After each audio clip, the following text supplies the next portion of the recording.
Assalamualaikum warahmatullahi wabarakatuh. Waalaikumsalam warahmatullahi wabarakatuh. Alhamdulillah, Allahumma sholli ala sayyidina Muhammad wa ala ali sayyidina Muhammad. Yang sama-sama kita Bapak, yang sama-sama kita hormati Bapak Wakil Wali Kota Pekanbaru, Bapak Markarius. Mohon maaf tak ingat lama lengkap dan detail. Ketua beserta seluruh pengurus masjid, Bapak Ibu hadirin hadirat, mudah-mudahan selalu istiqomah iman dan Islam. Amin. Pasangan suami istri memiliki beberapa anak. Kemudian kebiasaan memberi anak terlebih dahulu untuk modal kehidupan. Jadi Bapak Ibu yang punya anak ini dikasihnya anaknya ini modal. Kemudian salah satu dari pasangan suami istri tersebut meninggal. Apakah harta yang sudah diberikan ke anak tadi bisa ditarik lagi untuk dijadikan sebagai warisan? La yahillu li muslimin ayyu'tir atiyatan. Tidak boleh seorang muslim memberikan suatu pemberian, sesuatu yang dia berikan ke orang lain, summa yurji, kemudian dia minta balik. Tak boleh yang sudah kita kasih itu kita minta balik lagi, tak boleh. Illa kecuali al-walid li waladihi, kecuali orang tua kepada anak. Bisa. Ibu ngasih duit ke anak, habis itu minta balik, boleh. Bapak ngasih ke anak, diminta balik, boleh. Hadis riwayat Ahmad bin Hanbal. Tapi ada beberapa yang tak bisa diminta balik. Contoh, Bapak kasih duit 10 juta ke anak. Kemudian duit 10 juta itu dipakai anak itu sebagai mahar nikah. Lalu kemudian ibu marah karena bininya melawan. Wah, potong nikah mah yang minta balik, tidak bisa.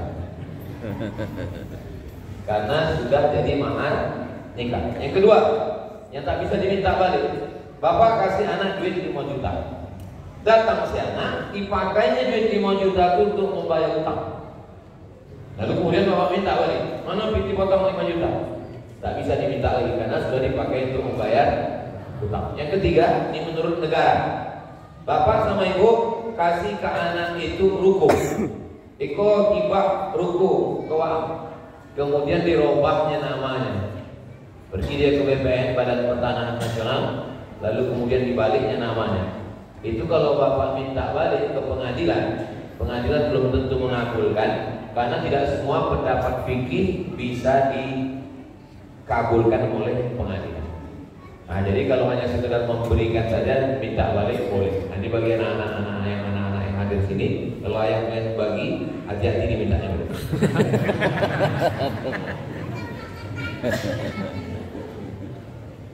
Pertanyaan kedua, zakat ke saudara keluarga jauh. Hanya niat saja zakat, tanpa dilafazkan dan tak diberitahukan. Apa hukumnya? Apakah melafazkan niat itu wajib? Enggak. Niat itu wajib, tapi melafazkan niat tak wajib. Jadi tentang membayar zakat, kita bayarkan saja zakat, niatnya zakat. Apa fungsi niat? Untuk membedakan antara zakat, wakaf, infak, sedekah, wasiat, hibah, ghanimah. Karena kalau hanya kita kasih, apa niatnya tak jelas. Innamal a'malu binniyat. Maka niat saya mengasihi ini adalah zakat. Tapi tak kita sebutkan. Dan untuk saudara sebaiknya memang tidak usah disebutkan. Jadi kalau kita punya saudara kita kasih zakat, kasih. Jangan pula saudara, wah nampaknya masuk akan pakai miskin kok. Sakitnya. Jadi apa ini zakat? Adapun melafazkan, saya serahkan zakat saya ini kepada Bapak tunai. Lalu yang menerima zakat itu mendoakan. Itu dari ayat Al-Quran. Wa sholli alaihim inna sholataka sakanul lahum. Berikan zakat, dan yang menerima zakat itu mendoakan barakallahu laka bima ataita wa barakallahu laka bima abqaita wa ja'ala laka tawran. Itu hukumnya tidak wajib. Itulah kenapa zakat bisa dibayarkan melalui transfer banking tanpa ada lafaz dan tanpa ada doa. Itu tentang masalah membayarkan zakat. Siapa yang tak boleh kita bayarkan zakat? Anak, bini, ayah, emak, mertua. Tak boleh. Tak boleh bapak bayar zakat ke istri. Oh my wife, Iko 5 juta zakat ambo bulan Iko sekaligus belanja awak. Atau diberi ke anak, papa lah transfer 3 juta kuliah awak ya sekaligus zakat ambo. Tapi kepada saudara, kepada jiran, kepada kawan, maka boleh. Orang tua kalau dia susah, kita kasih nafkah atau kita bayarkan zakat ke dia, ke mertua, tak boleh. Maka selain daripada itu, boleh kita bayarkan zakat. Tidak boleh memberikan zakat kepada orang yang wajib kita nafkah, tak boleh. Bapak tak boleh berzakat ke ibu, tapi ibu boleh berzakat ke bapak. Misalnya ibu orang kaya, memang bapaknya kaya, emaknya kaya, salah jatuh cinta. Lalu kemudian dia sabri, risiko sebentar pakai duit. Ambo ke bang, kesalahan ambo itu juga satu lah, mencintai. Tapi di ambo lah sampai hati, aku mau kasih zakat 2,5%. Ini hartanya 1 triliun. Zakatnya 2,5% berarti 2,5 miliar. Langsung apa jadi orang kaya? Ini boleh.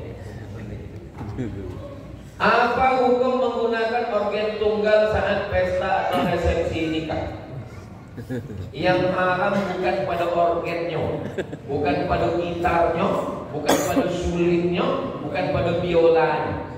Yang haram bukan pada iramanya. Irama dangdut, irama rock, irama metal, bukan pada irama. Irama tak haram. Yang haram itu ado-ado lafaz cinta satu malam, kucing garong, selimut tetangga, pulang-pulang berbadan dua. Itu haram saja. Kalau pakai keyboard tunggal, tapi lagunya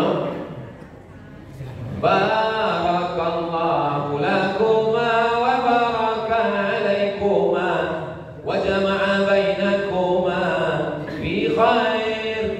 Boleh tak boleh? Boleh. Jangan keyboard tunggal, keyboard tinggung.